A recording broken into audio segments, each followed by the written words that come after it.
Мраморный клоп атаковал лесные массивы Галского района. И неудивительно, ведь зона субтропиков Черноморского побережья Кавказа, богатая флора и фауна, а также влажность создают благоприятный климат, способствуя развитию и распространению вредных насекомых. И хотя родиной мраморного клопа считаются страны Юго-Восточной Азии, в последнее время вспышка массового размножения этого вида наблюдается на территории Абхазии. Мраморный клоп является серьезным сельскохозяйственным вредителем. Чтобы узнать, какими методами и способами идет борьба с вредными насекомыми, наша съемочная группа выехала в село Цитвара Галского района. По распоряжению временно исполняющего обязанности главы администрации Галского района Астамура Асланзе была создана комиссия под председательством начальника сельхозуправления Галского района Тамаза Цвежба, работа которой заключается в решении всех организационных вопросов. Уже обработано 1200 гектаров территории. Опрыскивание производится с помощью авиатехники вертолета Ми-2, который произвел уже 25 вылетов. Остальным жителям сел,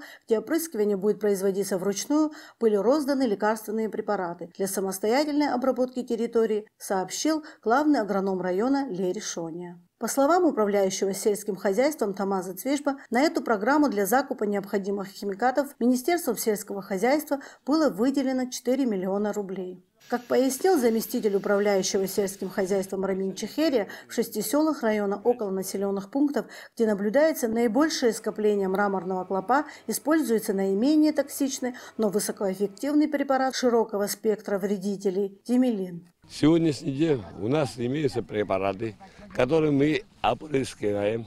То есть это щадящиеся препараты, которые не влияют на организм человека.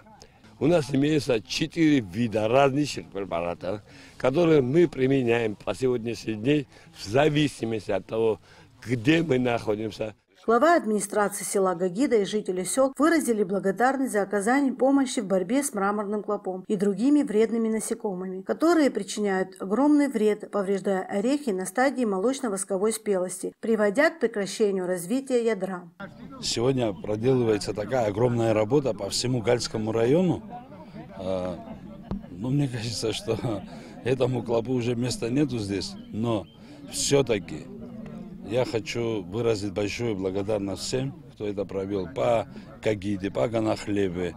Работа была проведена по Нагбагеве сегодня.